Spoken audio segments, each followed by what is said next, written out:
My name is Justus Cherop, the President of Uganda Nurses Midwives Union, and I'm glad to be here to read to you the performance of Nurses Union and the challenges and the coming year priorities of Uganda nurses and midwives in the country. Attention is made to all the members of the Central Executive Committee, all the members of the National Executive Committee, that's NEC, all the regional leaders, all the brand leaders, all the sub-steward, all members of Uganda Nurses and Midwives Union, all nurses and midwives of Uganda, all workers of Republic of Uganda. The subject today is end of year briefing from Uganda Nurses and Midwives Union. As Uganda Nurses and Midwives Union, we wish to specifically thank our members whose salary has been deducted for the last 12 months going to support the activities of Nurses Union.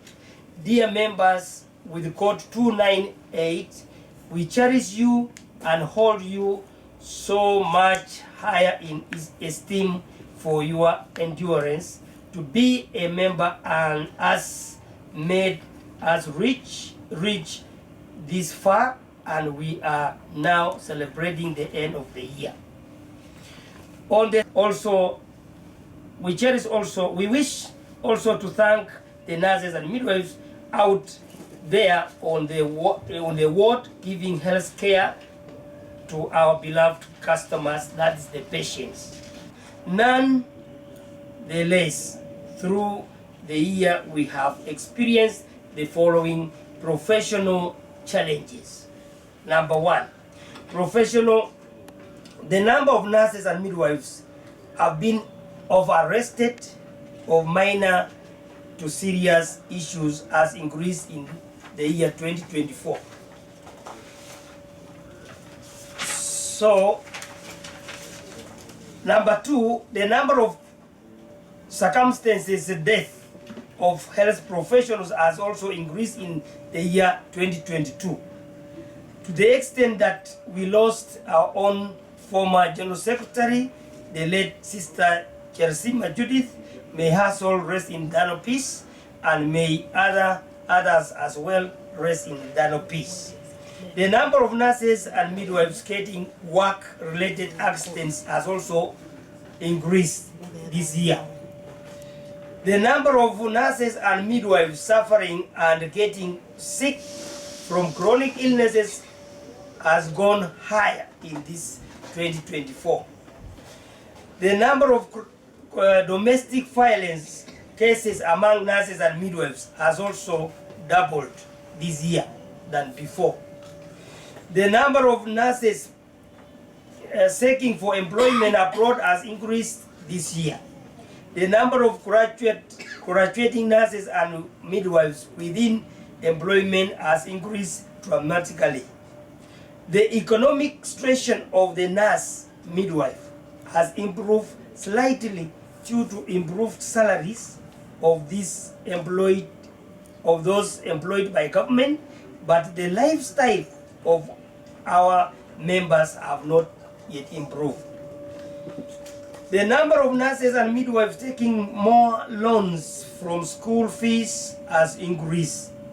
The number of graduate nurses and midwives, registered nurses and midwives, has increased dramatically, but those are not corresponding promotions. The workload of nurses and midwives is increasing day by day, and this is limited hope of reducing this gap by the government, especially due to structure and staffing norms.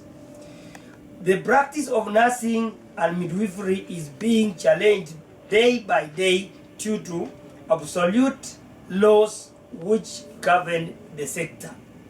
We produce 6,000 every year nurses in this country, and we have surplus nurses in this country. We have very limited jobs in this country, and the nurses are many. So we appeal to government that they undo the law to allow nurses to go abroad. They have never done it because there was a seal that the WHO with Uganda sealed that Uganda nurses should not go abroad. So we are now asking the government that come 2025, these things should be open to nurses because we have surplus of nurses. Now our nurses go abroad as cleaners. Then when they reach there, they show their documents and say, no, you see, when I'm cleaning here, but I'm also having a certificate. So now and then they started looking for a job. Now to be cleared again from Nurses Council, it is a challenge because you did not go through the right channel. So Nurses Council and the Ministry of Health will not clear you. So we are now saying that we appeal that next year government should open that seal and nurses go abroad like any other country. For example, Kenya, Rwanda, Burundi, Tanzania. They go freely. After qualified, you either decide to work in your own country or you go for a job somewhere. But we have enough nurses to export them, and it will be even an income to our country. Very few nurses get jobs in our country, but the institutions of nursing, they graduate 5,000 nurses every year, and all those nurses they are not absorbed by the government, so they end up going to look for green pasture. And those nurses would like them to go officially. The government needs to put an arrangement so that they go officially and we know that they are there, so that they don't go and work like house girls, to work like maids and so on. So we request the government to remove the ban so that these agencies can start recruiting our nurses abroad. And these nurses abroad, they are marketable, especially in US and in UK and in even in Dubai. But right now, most of them are going to Arabic countries, and you have seen how these people who go to look for jobs in Arab countries, how they suffer. So we would like our professional nurses to go officially from here to look for jobs abroad if the jobs are not here. And we know that the jobs are not enough, but also we know that the community need more nurses than the ones who are caring for them. All health centers have shortage of the nurses and midwives. Right now, we have a program already online. People are studying online. We are being supported by Health Crosso to do critical care nursing, and we already have 50 members who have already graduated, and others 50 are also being registered. But we need the university to start. We are just lacking buildings, but the land is already there in Mukono. So we want to talk to our partners in this country who wish the nurses well to help us so that this university can start, because we already have partners from Malaysia, from California.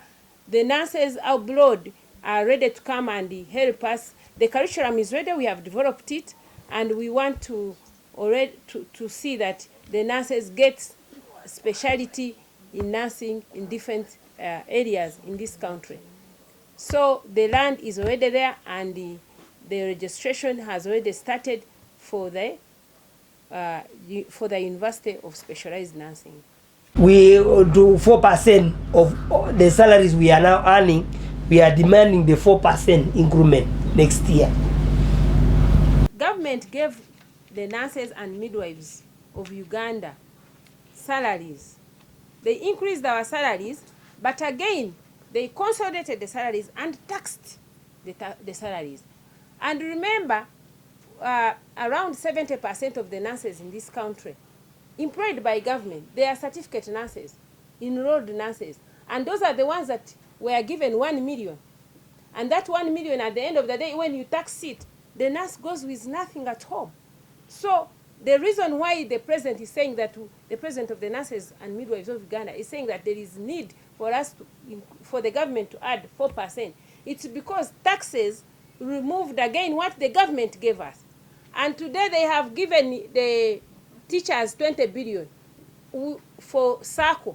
At least we need also the support for our SACCO, so that the economic welfare of these nurses, with their little salary, it can be improved. We requested the government in 2018 to give us money for the SACCO, and they gave us 1 billion. Up to now, we have never seen it. So we request the government only to see that they have given 20 billion to the teachers. We need to know why. We asked for money, they didn't give us, but now they have given teachers. So we need the money also, because our salaries are very small. One goes specific to His Excellency the President of Uganda. This one should be quoted right. His Excellency the President of the Republic of Uganda in Kitgum signed a dummy check of Justice. 1 billion. 1 billion 2018. And up to today, we have not seen that money. Only 1 billion to the SACCO. And whenever we meet him, he said that he has given. And we have not seen that money. And I'm emphasizing this, that wherever you are, His Excellency, Happy New Year next year, but with problems of next year. Because we need that money. If you did not want to give us, then you just say there is no money. Just tell us there is no money. And then for us, we shall demand the 4%. We don't need the SACCO money, because if you don't have to give us. But he's the one who signed and say nurses have this for social welfare. 3 years have passed. Yeah, I think we need more money. So if there is no money, 1 billion. Give us only 4% of our salaries, we shall survive. But since we are also important people on earth, taking note that come 2026, we are also looking for votes. So my friends, colleagues, we need also all of us to survive, not only one sector. Forgotten my country. Thank you very much, and have a happy new year.